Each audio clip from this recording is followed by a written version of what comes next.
of the people.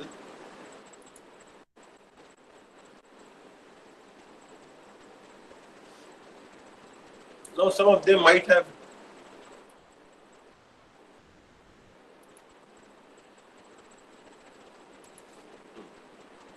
now it says that you are going to use a two arrays.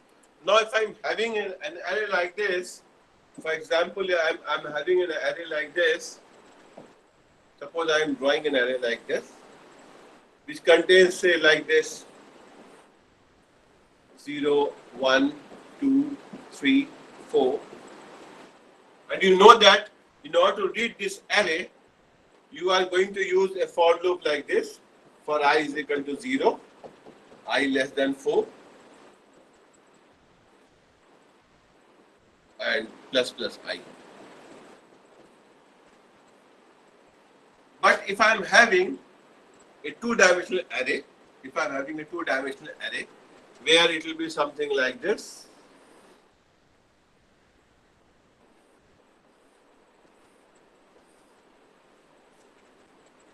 I require to use two loops for this. I will require one loop like this, and I will require another loop like this, where this will go from 0 to number of rows, and this will go from 0 to number of columns. It will go from 0 to number of columns. Now, when I am going to read like this, it is called a row major, because I am doing the row first and then the column first. You can interchange both of them also. If I interchange both of them, it is called column major. And therefore, if I am going to use a row major, you are trying to read the row first and then the column. You can do any one of them. But once you follow either the row major or the column major, try to follow the same one every time. Therefore, we say that this is called the row major. Or we say we are going to follow the column major. This is the row major. These are row major. If you are using the column major, you can very well use the column major also. But I told you again that you have to follow any one of them.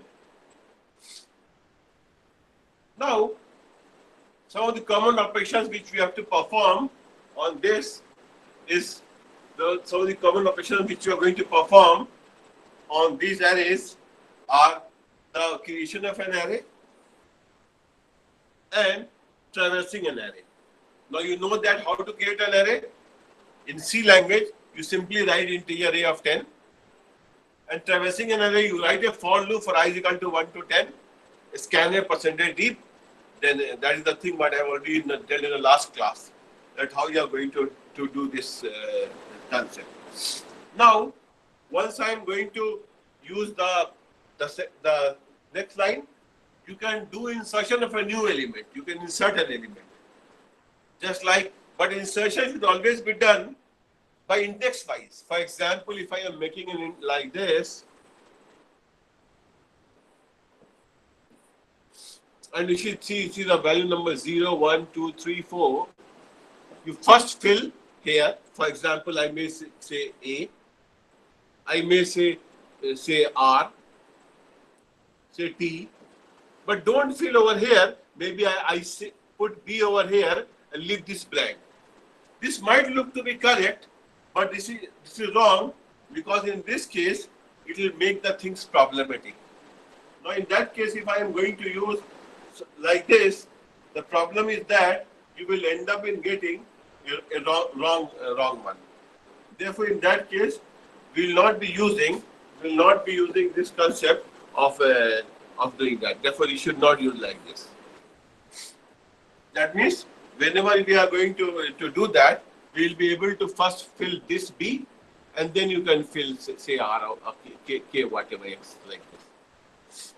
Now, second is deletion or record element. Of course, this can be done in any way.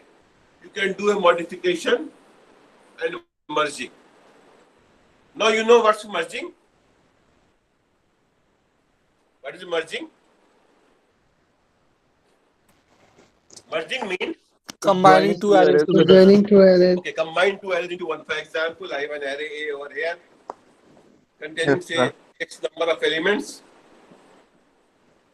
I have another array, say, B over here containing Y number of elements. Now, if I want to merge X with Y, how much time I will require?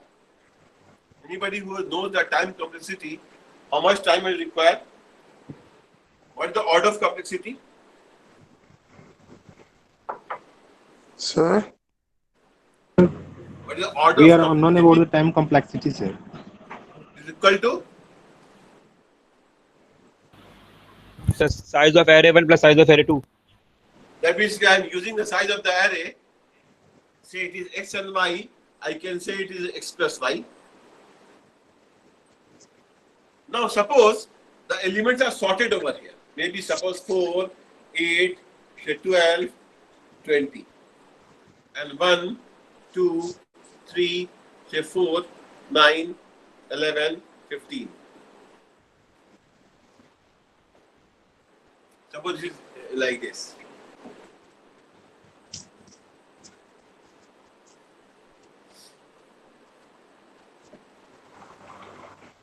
Now I said say 9 and say 15. Now if I want to make a third array combining A and B, how much time will it take?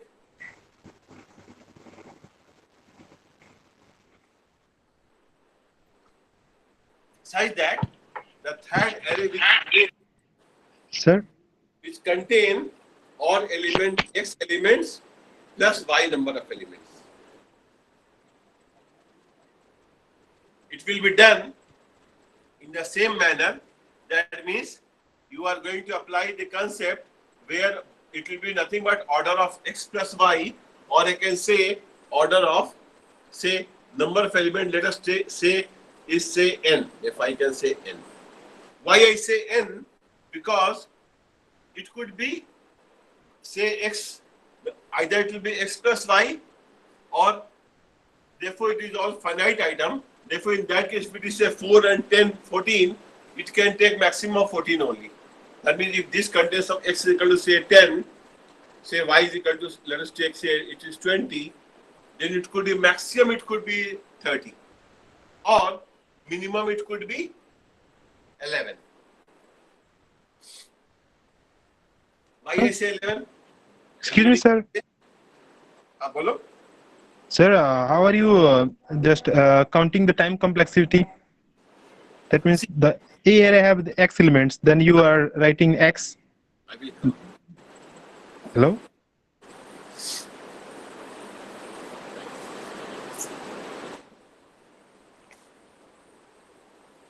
Hello? Okay, now, if I am having an array, say, I am having an Excuse me, array sir. A, which contains, let us take 10 elements. Excuse me, sir. Bolo. Sir, how are you just counting the time complexity for That merging I'm merged explaining array? over here. Suppose A contains 10 elements and Okay. say B contains 20 elements. Okay. Okay. Now Yeah. these are all sorted. Sorted. Okay.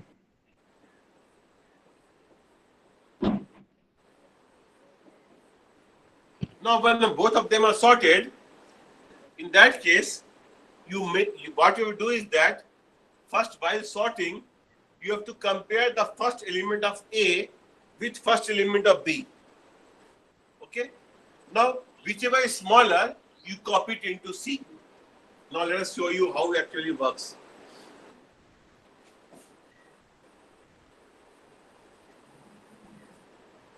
Let us take, I have a like this.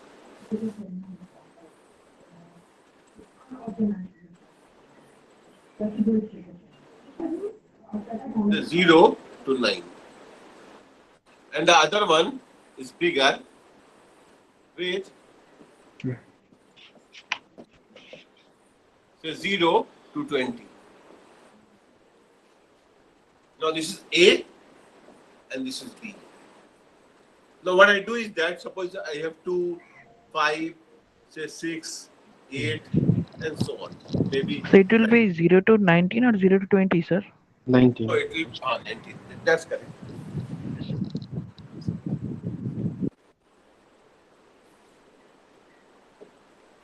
Correct. It will be 19.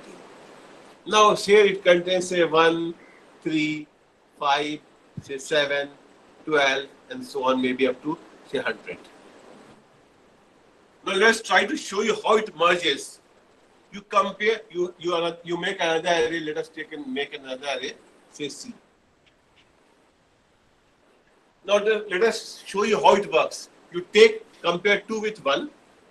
Let's take an example how I am going to do. You take 2 and 1. Compare 1 and 2. The one which is smaller, you copy from here to here. And move this thing from this place to this place. Again, you compare 2 with 3. 2 is smaller. You copy 2 over here and move the pointer from here to here. Again, you compare 3 with 5. You just copy 3 over here and move the pointer from here to here. Again, you compare 5 with 7 and you will move the pointer like this. And you will keep on doing. In the best case, say one of the array will be exhausted. It will be exhausted. And then what you will do is that you just copy all the elements from the second array to this array. This is the best case. In the best case, maybe this pointer starts from here, keeps on moving, reaches to this place, and this pointer does not move at all. So it does not move at all. Then what is the complexity? The complexity is 0 to 10. Let's take an example. कि जैसे कि मान लो हमने यहाँ से element शुरू किया होता, मान लो 105 से 300 and 300, 500, 700, say 1200, and say 1000. So what would have happened? This pointer would have moved from 2 to 5, 6, 8, and it will reach 30. This should have not moved at all. Therefore, how much time it took to compare? Only 10 times. Only I require 10 comparisons. Because I am only comparing 10 times. Once this list exhausts, I just copy all those elements over here like this. I just copy all these elements over here without need to comparing. Therefore, how much comparisons I took? Only 10 comparisons. Therefore, I can say it is in order of, say, let us take a 10. Why? Because you require only 10 comparisons. This is the best case. The smaller array finishes off. Okay? Now let us take the worst case.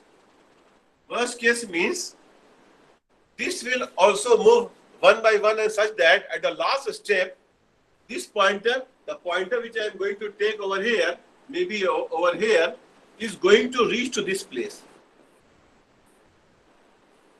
And the second pointer, which I am going to take over here, will reach to this place. That means this also exhausts fully. This also exhausts fully. How it will happen? It is very easy. Suppose you are having 2 over here, 5 over here. This will move once.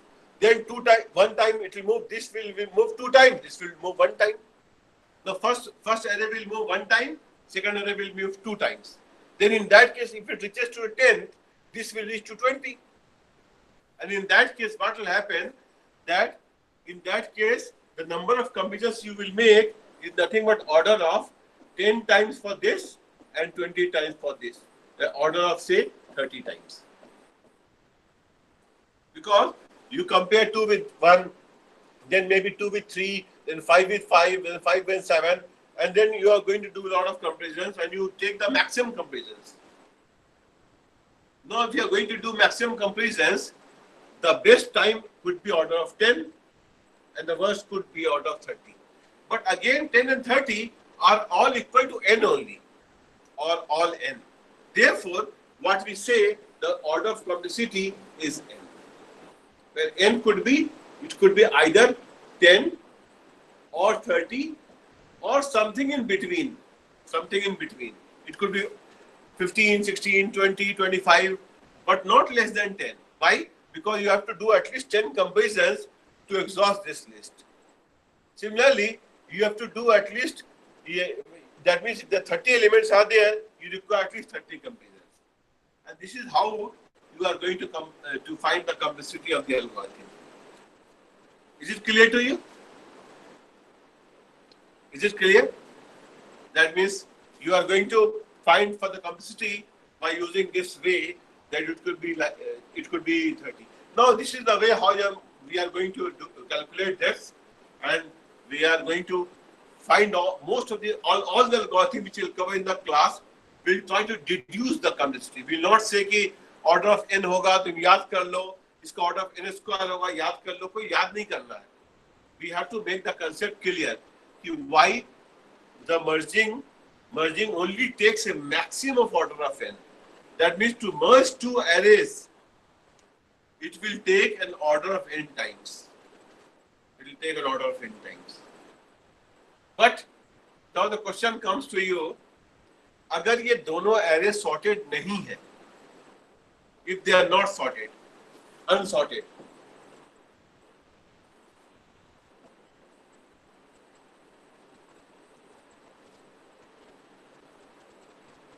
then what is the time complexity? ये हमने सिर्फ sorted के लिए किया है. ये जो आ रहा है ना, ये sorted के लिए आ रहा है. You mind it. अगर unsorted होगा, तो क्या time complexity होगी? You calculate and tell me. अभी नहीं, कल बताना. Tomorrow is a holiday, therefore we'll meet on Thursday. Tomorrow being Janmashtami, therefore we'll meet on Thursday. But try to find it out. If there are two arrays which are unsorted, how much time it will require to merge them into sorted array. Now try to understand the question. The question is, there are two arrays. There are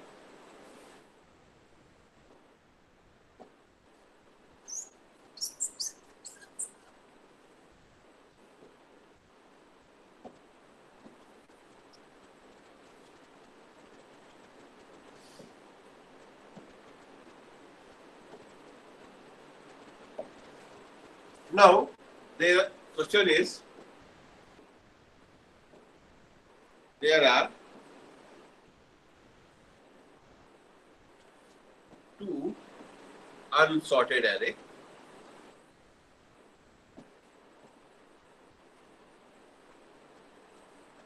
of size say m and n. You have to create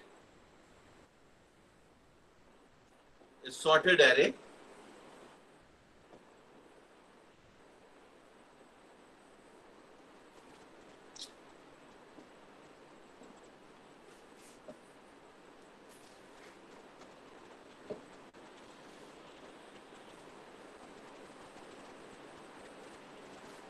of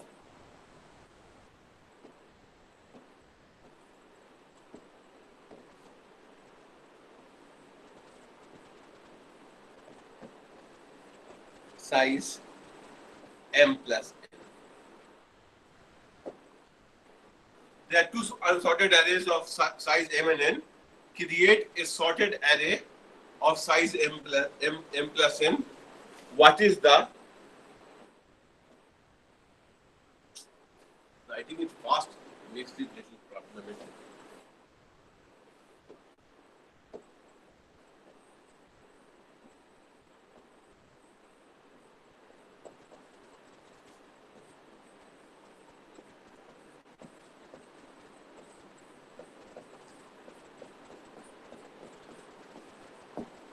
What is the capacity of the algorithm?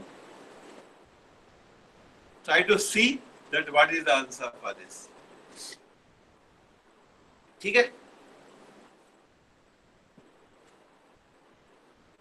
Now the second one is called the list. Now lists are basically pure linear list. Now when I talk about pure linear list, it means that each element is referred to as node. Each element is referred to as node. Therefore, list can be defined as a collection of nodes as shown below.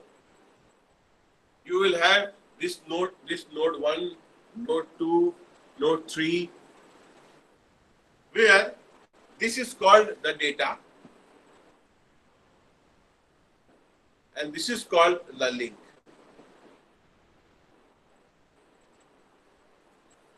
Therefore, data is nothing but the information field.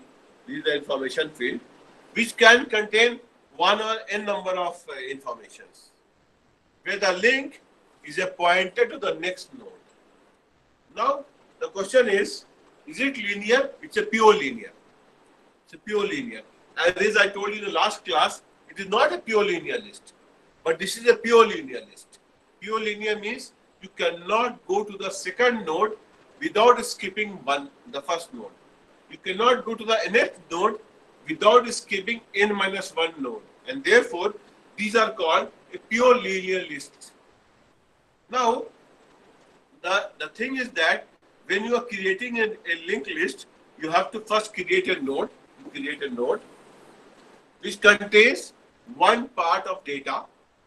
Now, though that one part could contain n informations, and there will be one link which will nothing but the address of the next node. Now, the question arises that whenever you are trying to make a linked list, where will you make it? Why? We will prefer a list than to a, say, array.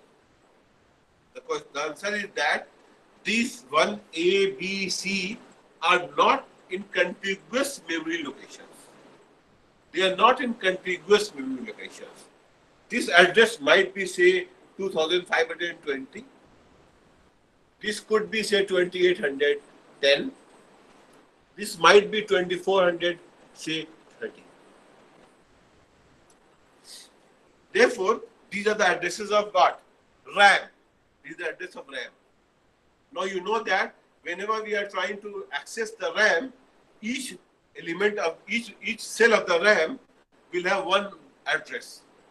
And these addresses, what we are talking, are nothing but the addresses of the RAM. And therefore, this could be in any order. Though I am explaining it from the theory point of view, that these addresses could be anything. But if you are trying to do a programming on the C, you will find that this is all contiguous. When you try to implement a program in Turbo C on, say, on any of the any compiler, you will find that this is what you are getting is contiguous. It will very much happen on Turbo C compilers. On other compilers, mostly it will be there, not always. Try to see what I'm saying. Mostly it will be like that. Now, can anybody tell me the reason why I said that on a Turbo C compiler, this will not come like this, it will come like a contiguous only. Why I said that? Why it will always come in a, it will come in a contiguous. It means that if I am using this, it will come like this.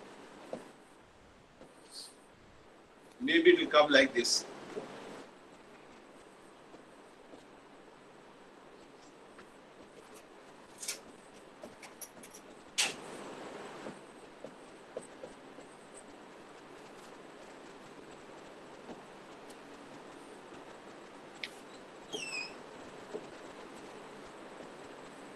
It will come like this.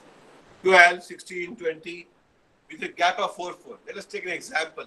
Therefore, gap between them are 4. It will come like this. Why? Practically, ऐसे आएगा. Theoretically, what I said, that it could be very discrete, but practically it will be something like this. Why I said this? Because the memory which is being allocated to you on Turbo C is all yours, and in that case, whatever the memory is not being occupied by different programs, the other programs. Therefore, since the whole memory is with you, the operating system will give you contiguous allocations only. But this happens on those compilers where the whole memory is allocated to you. On ANSI compilers, this will not work. This might be different. I already told you about ANSI compilers. ANSI supported compilers. American National Standard Institute. These are the compilers which are based on ANSI standards. Now there, this might be different. Okay. Now this is very important concept.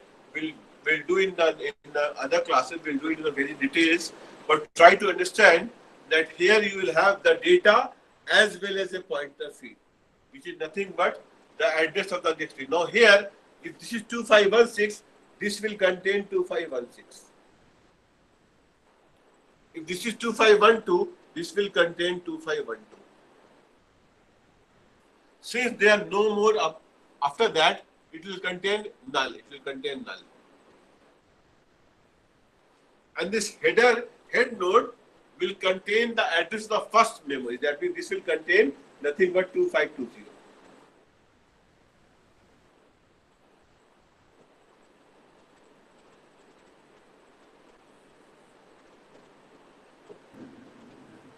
Excuse me, sir. Just a moment.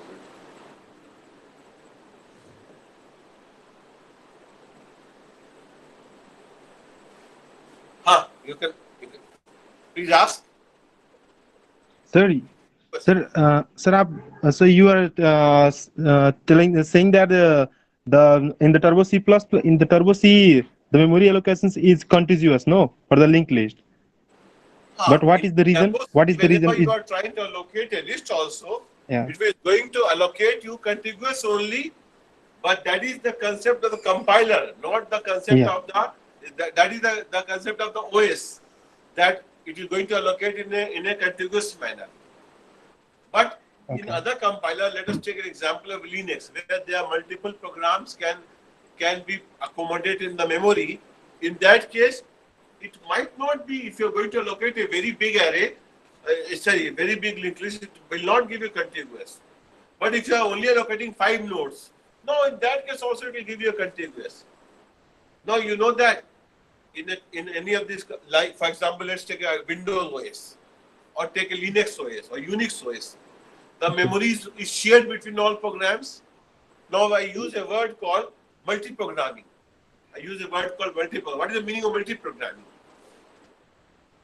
That That means more than one program yeah, can be running. accommodated simultaneously on in the RAM.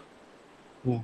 In that case, whatever your RAM you are having, say 1 GB or 2 GB, all the programs are accommodating in that.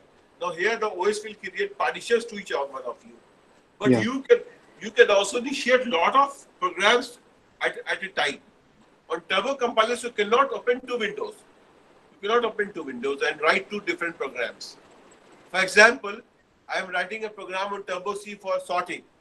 I cannot minimize the window and write another program on searching in the same Turbo compiler. Because Turbo compilers can only have one instance of a program. But on a GCC compiler, you can create n number of windows and can write n number of programs together. Just minimize it, compile one of them, get the output, minimize that, and you can do. But okay, processing will only be done for one of them. Even if there are 10 programs resident in the memory, you can only run one of them. You cannot run more than one of them at any time, unless and until you have 2 processors. If you have 2 processors, that means you are having a distributed system containing 2 processors. Then you can run two programs at a time. Otherwise, even if you are having any system, maybe an i7, and you are having 10 programs resident, you can run only one by one. Though it is so fast that it looks that all of them are working together. But when you are having a CPU, it will have only one processing unit to do that. Unless the manufacturer has made some provisions to divide that programs and allocate some amount of code to one program, some code to other program, and do. It can be done by the hardware manufacturer like that you have a core and distribute the code. But normally, the server what we are having right now in our lab, this server called as R740. This is a Dell server. Now, this is basically having a dual processor. You have 2 separate processors. And you can share them with two different programs or n number of programs, because the OS also, which is there, it supports like such a factor. But it doesn't happen in your home computers where you're having a single CPU. Now there are types of linked list. You are having a single linked list, a double linked list, a single circular linked list, and a double circular linked list. A single linked list will be somewhere like this.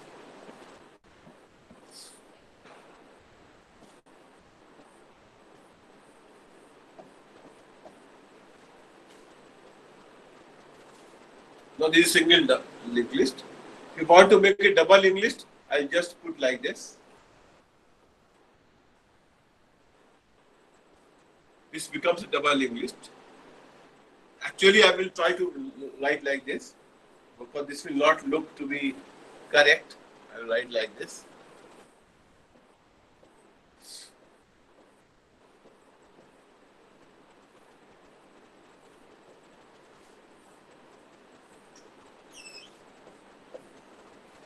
How? Where the address of this, one, for example, is 2520, will be stored over here.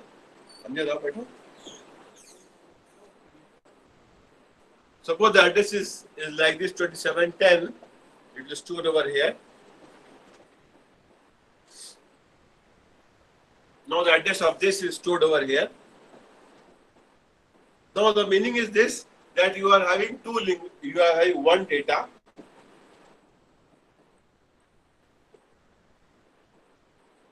and two links. This is the link, this is L1 and this is link 2. Where the one of them points to the forward and to them, and one points to the backward. Now if you see this one, if you are going to see this one, this points to the back link. And if you see this one, this points to the next node. This points to the next node, therefore you say next. And this points to the previous.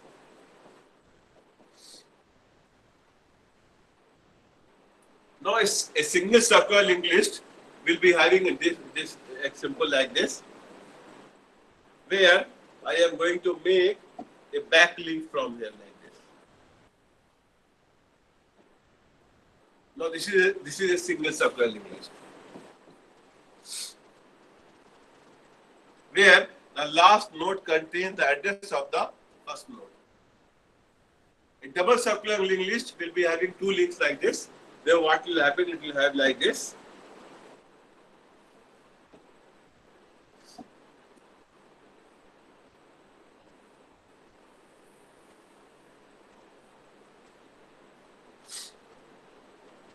This will contain the address of this thing, and this will contain the address of.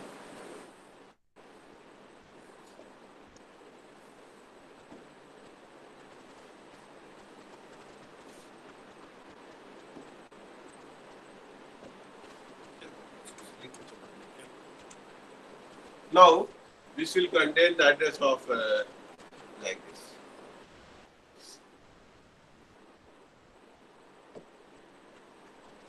Like this.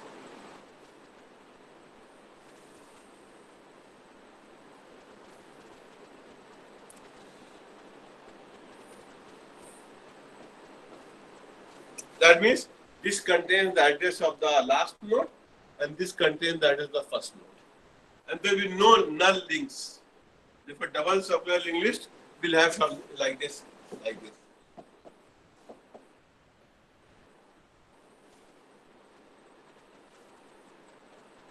Like this. And this already kind of like this.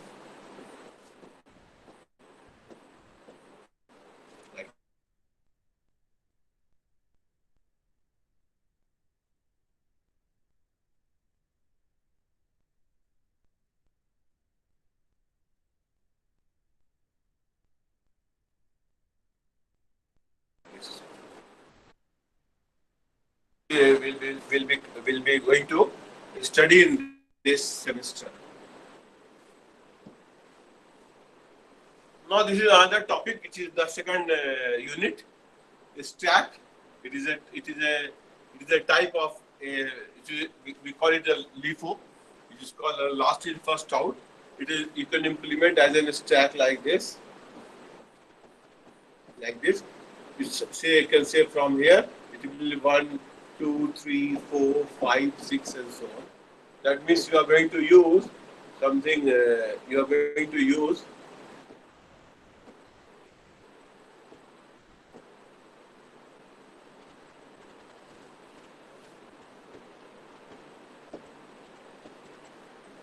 here. It's closed from here, and you can only fill the elements like this. You only fill the element like this.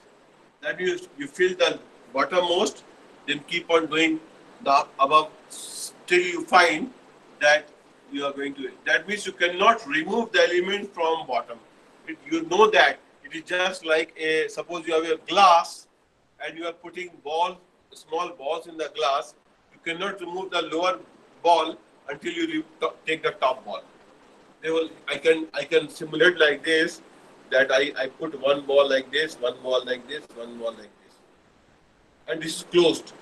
Now you can only remove the first ball if you remove 3 and 2 together. First you have to remove 3, then 2, then only 1. Therefore, in any case, this is not known to you. This is just hidden. These are hidden, and you cannot even see what is inside, because the one which is below 3 is not visible.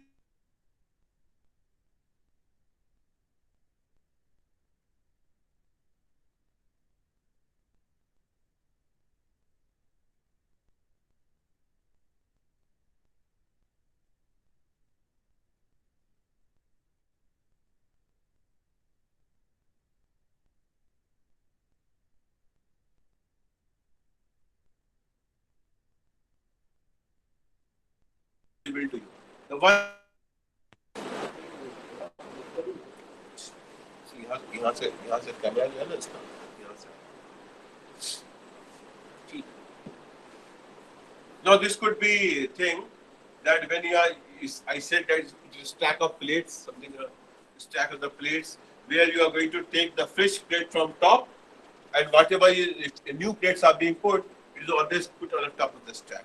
Now you might ask me that why we are going to restrict that stack only works from one end, when you are already having an array which is much more flexible, which can work from anywhere.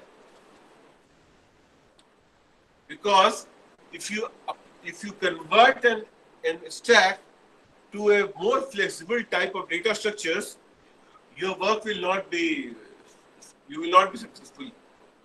It will only work when you are going to put that restriction that it is closed from one end.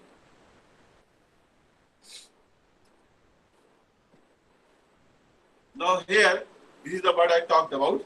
You are going to, you are going to push that element, therefore there is something wrong in the diagram. It will be like this. You are going to push the element over here and the pop. That means the pushing will be like this. That is called a push, and the pop will be something like this.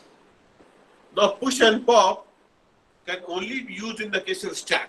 You cannot use it these words everywhere. Push means to push an element in a stack. Pop means to take out an element from the stack. Therefore, it could be, you can also say it's insert. Or here you can say it's delete.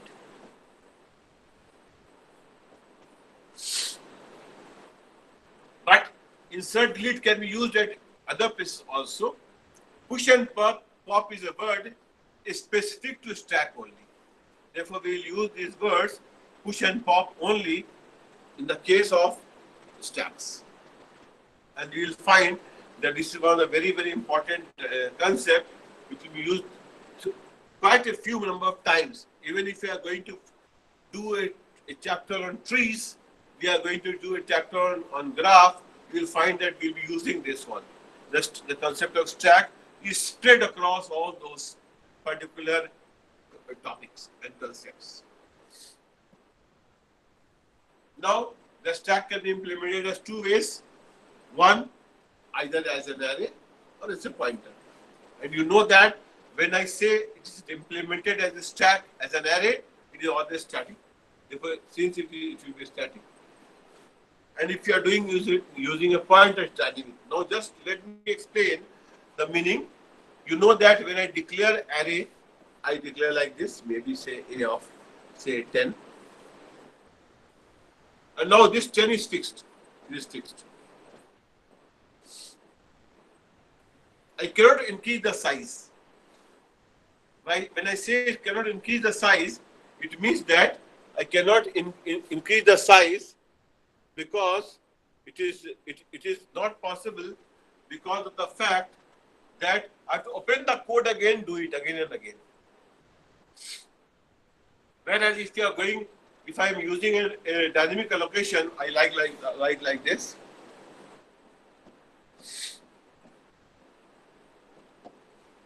I can allocate say 10 space for 10 nodes to A.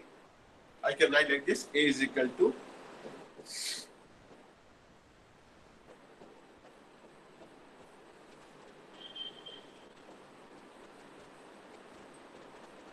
let us take that one element takes 4 bytes. I will say 10 into 4. 40 bytes. I can assign 40 bytes directly. The moment I want to increase the size, I will use a realloc and will allocate again 40 bytes to this or 20 bytes to this. And that means I can very well try to increase the size or decrease the size. Therefore, I say it's dynamic. I will again do a realloc and will increase the size. Whereas here you cannot increase the size. Why? Because to increase the size, you have to open the code, again try to change the code, again do a compilation, then linking, and then you can run. You know, most of you would know that when I run the program, it is a combination of compilation and linking, and then it runs. Compilation means check for static errors and all those syntactical errors. Linking means to link with external references. And when I link the program, it links. Now linker will followed by a loader. Now this also you should know, because being a computer engineering student, you should know it will be linker plus loader. Linker is going to link your program with an external reference. Now, for example, I use printf. I use scanf. What is printf scanf? Is it a keyword of C? Is it a keyword of C? No, sir. Anybody? Yes, sir. No, wrong. It's not a keyword. It is not a keyword of C. It's an external reference. You know that I include the word stdio.h. Why? Because it's a header file. Why do I require a header file if it is a So keyword? standard input output case Syntax or syntax. header file. Sir, because If the it is a- printf and the if it- scanf are defined in this, sir. It's a class where it is defined. That means that's fine. That means if it is an external, it means it's an external reference. Yes. Yes. Otherwise, do you require to include any header file for int float character, or for even for if I write for loop, or I write a while loop? No, sir. No, Do I sir. need to? So Why? Because it's already a keyword. Keyword. Yes, sir. Whereas printf and scanf are not keywords; it are external references. Suppose I Yes. use a log or a sign; these are external references. Hmm.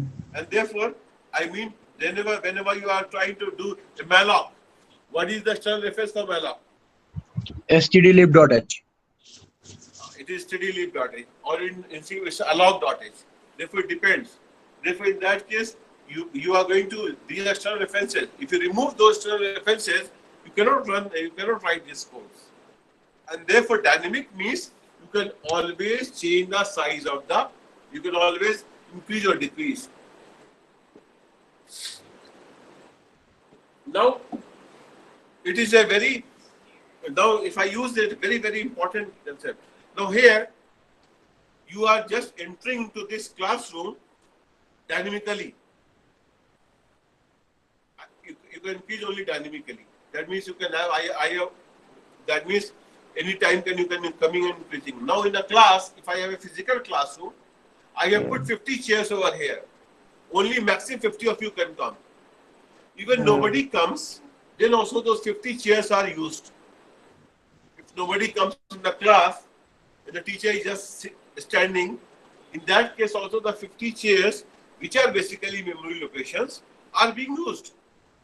Nobody is going to take the chair out when the class is going on. That is a static allocation. Your classroom, your physical classroom is static allocation. Now, I could do it in a dynamic manner also. What I do is that I will not put any chair in the class. And I will keep all the chair outside the classroom. I tell you, once you enter the class, you carry one chair from outside and then come in the classroom. Every time you are going to come in the classroom, you are carrying one chair in your hand. Put that chair and you sit on that. Once you go out of the class, you just take that chair back and put it to the place where chairs are staggered. This is a dynamic allocation. Here there is no wastage of chairs. Once you enter, you take a chair. Once you go out, you take back the chair. And it is a dynamic allocation. Whereas in the static allocation, I assume that 50 people will come and you are putting. It happens in the marriage. You first of all tell the caterer that 400 guests will come. And even if the 400 guests is not going to come, then also the plates and the food will go waste. If you have called 400 people and say 600 will come, you know it better what will happen. And therefore, that is a dynamic way. Therefore, it's a very important concept how we are going to implement dynamic allocation. And in this class, most of the things at the latter part of the thing will be implemented in a dynamic manner. And therefore, this is one of the very important concepts why dynamic implementation will be done. Sir, one thing. Sir, as we know, sir, for dynamically allocations, we can use the malloc function and calloc function both. No, sir. But You can sir, do both. yeah, but in sir calloc function we can directly form the array. But There is malloc no function, difference between those two. We'll discuss it yeah, in this but class. but sir, Different calloc and yeah. calloc function. Yeah, what's But the we difference can between use them? Yeah. both for allocation. Yeah, but sir, in calloc function we can I mean we can allocate arrays. No, because we have Yes. two parameters in calloc function. But But in malloc function we have only one parameters. By this we can only give only one thing, that is number of bytes. bytes. Yeah. You only give it. There you have to give two parameters. Okay, that's correct. Okay, Yeah. we stop at this point. Therefore, anything you require to ask in this, you can ask. Yes, sir. Sir, one thing. Sir. Any question? Sir, what is void pointer? As we know, sir, the malloc returns the void pointer. What is void pointer? Void pointers are Yeah. pointers. For example, I can write like this. Now here, void pointers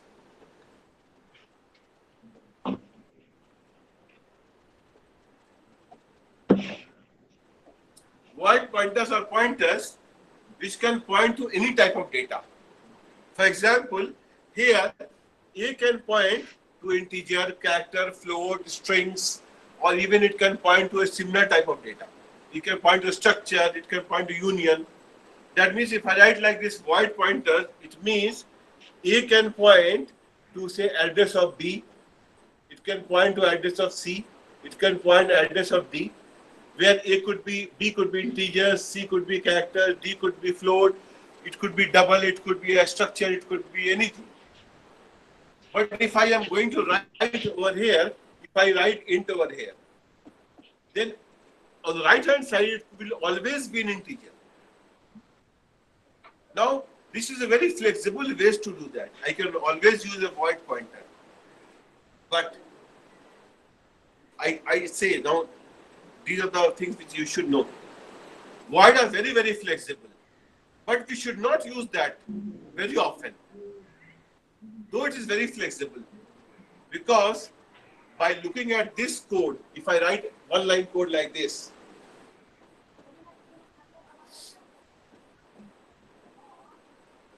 You just see this code, and can you tell me that how much block of memory will A point to from this No. code? No. No. You can't. Anna, that means A could point to 1 byte, 2 bytes, 4 bytes, 8 bytes, 20 bytes, 100 bytes, 500 bytes. It depends on the latter part. But if I am writing like this, if I write like this integer star A, can you tell me how many block of memory A points to? Yes, the size of integer, Yeah. which could be either 2 or 4. Therefore, if I take a void pointer, I don't know what is the block of memory it points to until I come to that point. Now here, the question what you should have raised over here, why did I use this line? Why did I use this? A is equal to in the star. It's a typecasting, sir. Typecasting. Why do you need to typecast it? Because, sir, the pointer which we are using, that A is an int type. So, we have to typecast. Because the pointer point- which I'm using, We are using the A pointer. It's a type int type. this is an int star. Yeah. And what about malloc? Malloc is providing What the does void malloc type. returns? It's a general pointer. So we need to typecast. We need to show that yes, it is pointing to the int type. Okay, what does malloc returns? It returns the What type? address of the first block of the arrays. You are missing one important No. word. Sir malloc memory में space उतना It वो returns a है। void pointer. It returns a void pointer. It Yeah. returns a void pointer with the amount of memory which you want to allocate. Now, since malloc returns a void pointer, A is an integer star, therefore you need to typecast this void pointer to int star, Yeah. so that the left hand side and right hand side will be the same memory, same Yeah. type of memory. Yes. Now I'll just write one small code and you tell me whether it's correct or not. I write integer star A and I write float star B. Now A will point to say it points star ampersand say X. X is some integer and B is pointing to ampersand of Y, where Y is an integer. I can write as integer X or float Y. And I write A is equal to B.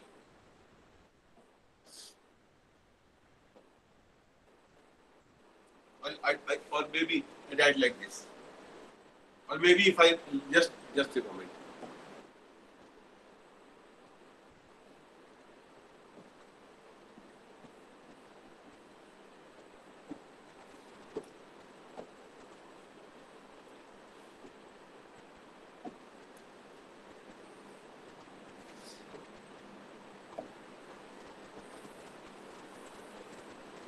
What is the comment about this statement? C is equal to B. Is it valid? Is this valid? No, sir. No, sir. No. Why? Both are pointers. C is a pointer. Yes, B is a sir. pointer. C is a pointer. D is a pointer. But sir, B But you is said no. Why? B is float type pointer, where the A is the int type pointer. That's why its type That is the not type matching. of pointer in the left hand side and the right hand side are different. That is the meaning. Yeah. The type Yeah. of pointer in the left hand side and the right hand side are different. Yeah. Therefore, it means that this is not valid. This is wrong. Yeah. Not that. To do this, you should have written C is equal to int star B. No, this is perfect value. That it means that if both are pointers also, you cannot equate like this until the type of the pointers are same. And therefore, it means that two variables, though both of them are pointers, cannot be quoted like this until the type of the pointers are same. But if C would have been a void pointer, this would have worked perfectly without need to typecast. But that will have a different implication once you are trying to do a programming, and you will be able to, you cannot know the size occupied by, the size pointed by C until you try to know the content of C, the statement which is going to do that. And therefore, void pointers are not safe pointers. I will write a statement: void pointers are not safe. Are not safe, and they should not be used very frequently. In a very, very typical case, they should be used. Though it is very, very flexible, but flexibility makes it unsafe. The flexibility of the pointers makes it unsafe. Sir, one thing. Sir, बाकी कल कर लें sir, आज काफी time हो गया sir. Sir, क्या हो गया? हाँ, I'm switching it off. Okay, now Excuse I'm me? stopping at this point. In the next class, we start with queues. Just give you the basic definition of queues. Today, I'll also upload the syllabus on the classroom, on a lecture for this, just so that you will be able to follow this. Any questions we feel like asking, you can write to me on mail. I'll reply it within an hour. okay, sir. Okay? Okay.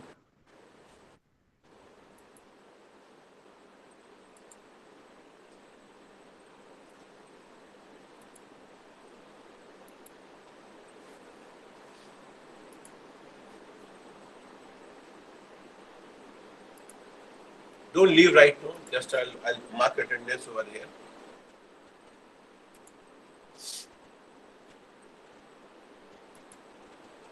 Sir, But sir, can you please provide the link of the recorded video in WhatsApp group? I will be giving of these videos because of the fact that these are, I cannot, because this will, we are on 250 megabytes. I'll give a link and you can use it from my Google Drive. Okay. I'll sir, give the please. links today. Okay, sir. Thank you. I'll upload it by 4 o'clock. Okay, sir. Thank you, sir.